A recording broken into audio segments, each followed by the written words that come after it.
It's me, Christine. You won't see me as much as you'll hear me lately. I'd like to introduce you to myself, but also the business. We're just going to take a brief tour. I do want to point out that you'll have lots of video clips. They're all amateur. I mean, it's just us taking the camera. As I'm describing things in the book, I'm actually going to give you visuals and show you, because I know I learn best by looking, doing, and just seeing, rather than just a barrage of words.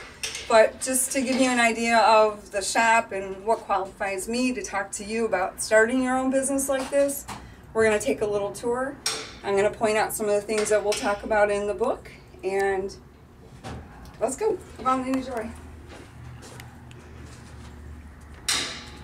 Okay, first we'll stop and take a look at this wall. Okay, this wall represents some of our, it's really some of our favorite prints, but most often we use this wall to direct people or guide some of our customers when we're talking about things like halftones. They don't really know what we're talking about until we give them a visual. So we bring them back here, show them visuals, and we also use this wall to show them some of the stock colors that we have on our shelves. So when we're describing neat colors, we do have a little book for them to look at, but they want to see it actually printed. We bring them back here, show them the wall, and gives them a better visual. I talk about this press in the book as well. This is an automated press. I actually grew into this press, and it's been about 13 years since it was purchased, so it's a little on the old school side. But the thing about this press being old school is there's actually a lot less electronics involved with the older presses. So it still works like a beast as long as it's being well maintained, and Adam, the production manager here, makes sure that we keep it maintained and clean. And it's been a good thing. This is something you might grow into later. And I do touch on that a little bit because you'll be tempted to get into the automated industry, you know, doing this where you can print hundreds in an hour and not wear out your arms. But that comes down the line. And I also make recommendations as far as what to look for if you're gonna get into the automated press. I don't necessarily recommend it because most shops are not very conscientious about their maintenance, and I think it's imperative that you're maintaining the automated versions really well. Step over here.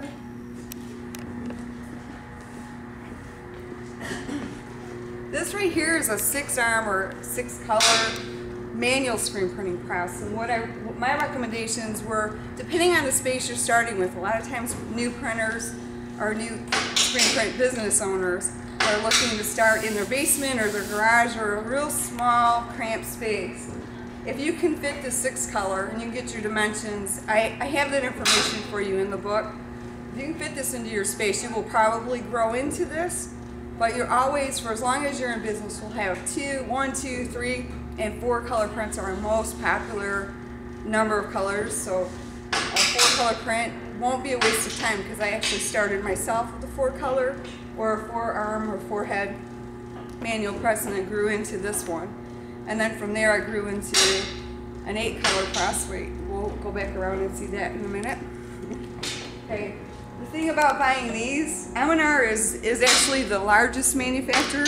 They're the leading manufacturer in the industry, and that's internationally, so they're not just an American-based company, although home for them is, I believe, is in Chicago. Is that right, Adam? Chicago? I think it's Chicago. Okay, there's a few things that, you know, there's balancing that needs to be done on here. Occasionally we do it maybe once a year. The biggest things that you're ever going to replace or maintain in this is this whole carousel actually comes off of here. There's some bearings underneath this whole carousel that comes up. Yeah, you repack and grease the bearings in there once in a while. These springs right here, they'll all need to be replaced periodically, and you'll have no doubt when they need to be replaced because it's usually when they snap, which is why we have this. This is a safety nut, so when these springs snap, they launch, and this is hopefully to protect. It's in place in hopes of protecting the person who's standing at the press or anywhere in the vicinity, because when they launch hard. Take a look over here. I also cover this information in the book more in depth. I tell you where you can get your tools, your inks. I recommend where you can buy your presses. I recommend presses because I've experienced others besides the M&R brand. basic tools. I grew into this washout unit. It's right now, even in a shop where we're frequently using it, we're I think every 2 to 3 months we're replacing the mineral spirits, but this is provided free. I pay about $150 each time we replace the barrel at the bottom, the mineral spirits. But I think it's well worth it because this is the greatest way to clean up your tools. I used to do it the hard way, with xylene, one tool at a time. But when you're just starting, that might be fine. But as you grow, you might definitely want to consider something like this. Ours is from Safety Clean. I'm not sure if they're national or not.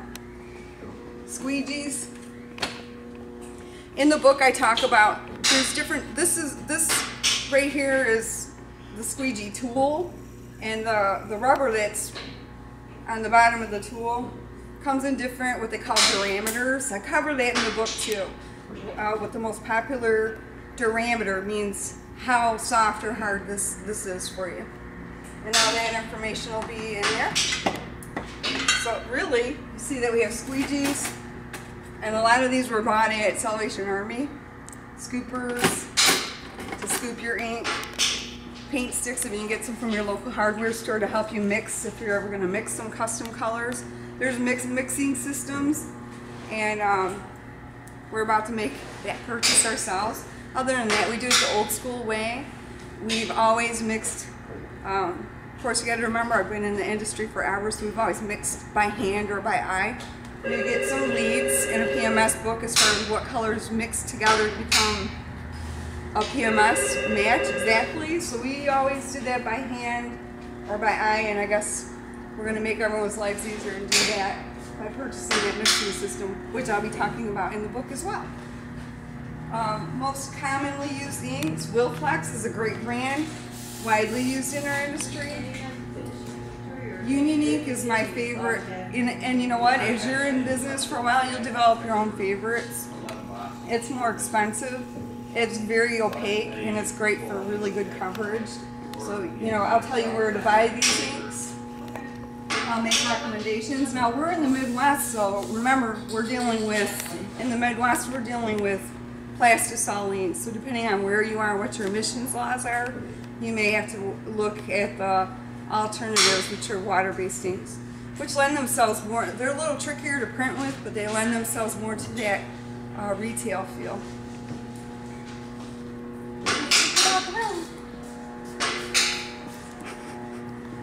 See here at the end of the dryer that we have some prints coming out. The dryer is most often referred to as a dryer. It's really an oven. In fact, it looks a lot like a pizza oven. It's the same concept. Your oven, mine was much smaller than this when I started because I was able to buy the entry-level one, and it was small enough to fit into my basement and also my first storefront, which is small. And your temperatures and your belt speeds will vary depending on the size of your oven, but always with plastic inks, you're ideally curing your inks at about 320 degrees. And that's all covered in the book as well. I'm not trying to cheat you on information, but I'm pointing out some of the things that we do cover. I forgot to point these out. There's some popular forms of numbering and putting individual player names on the back of school jerseys. In the book, I've given you the supplier names where you get this film, what's called film. There's also video footage showing us applying that. So when you see schools with names, numbers on the back, or real blingy, glittery transfers, these are the heat presses that do it. Now I've owned 2 of these, Hattronics by Stahls, in the life of my company. This is the ultimate heat press. This one I bought when I hit a secondary store, and it's never used. It's probably in great condition because no one loves it. But this one, the Hattronics, is used constantly. So we cover that in the book as well. You see we have boxes of shirts everywhere. I also will cover your distributors for apparel, and I've learned also through the years which of those distributors would be best for you as far as pricing. And if you're just starting out, I'm also offering you the opportunity in the book to contact me directly, and I can help you before you set up accounts and you need some products and you want wholesale prices. I'm going to be able to help you with that. That information is covered. And then we're making a loop around. Since Adam's working here, this is the larger manual press. It's 8 colors.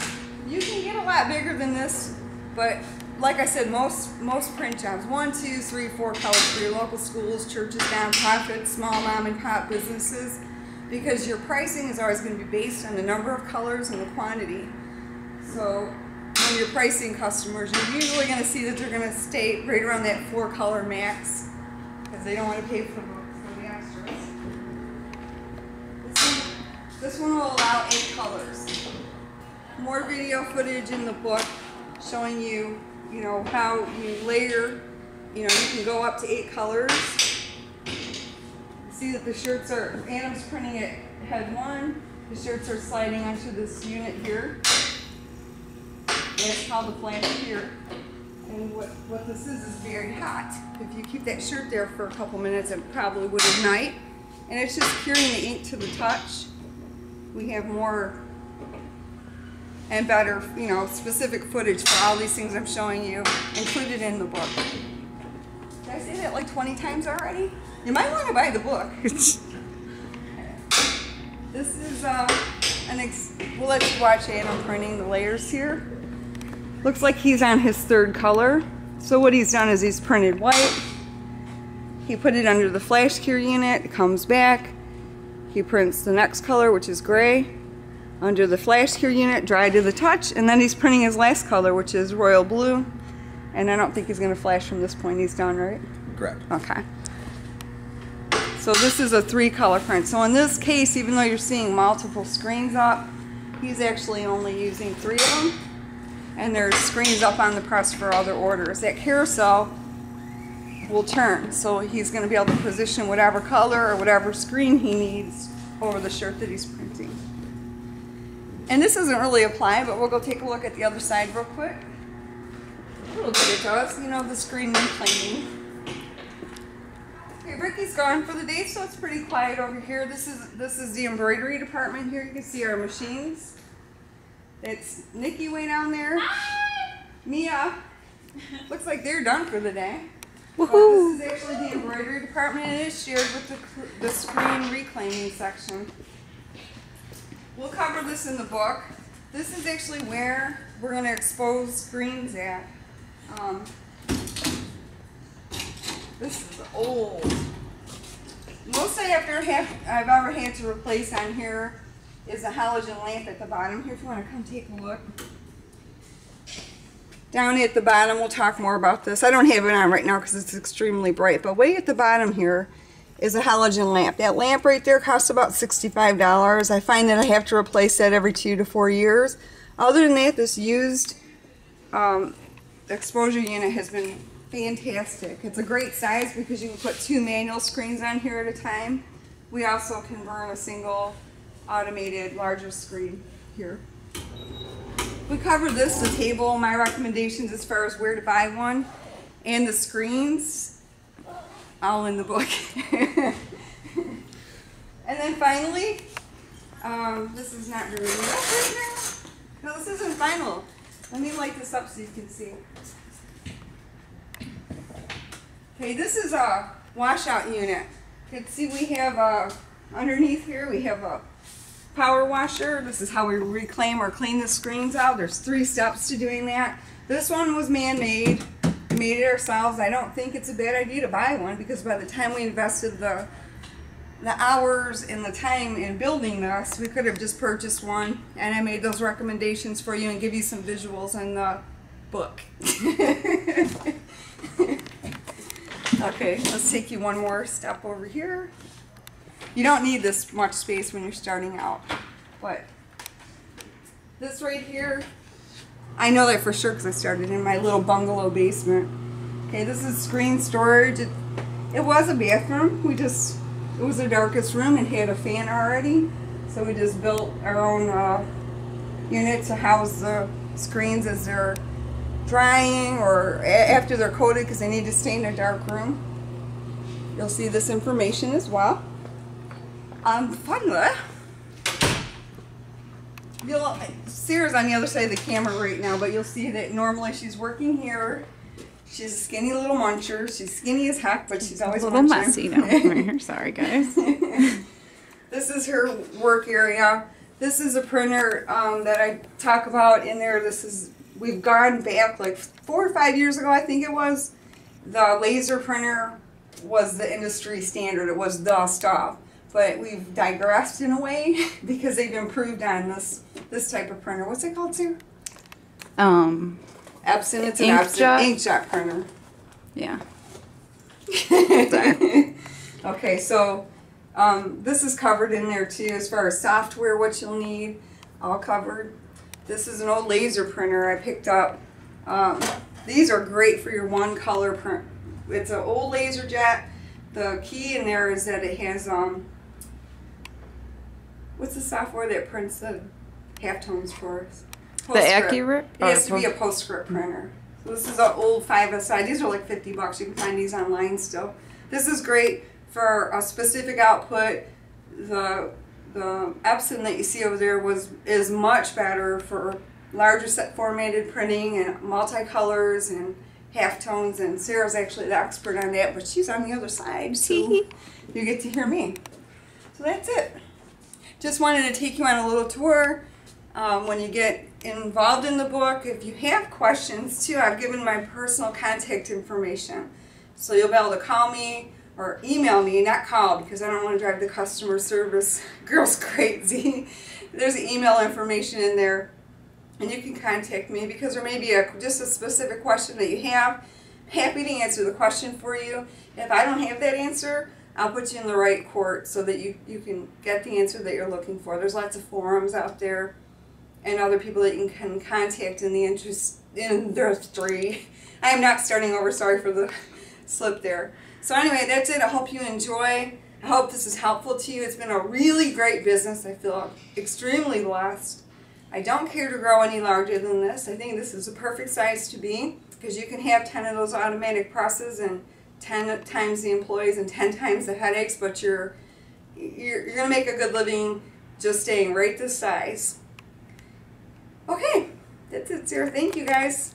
See you later.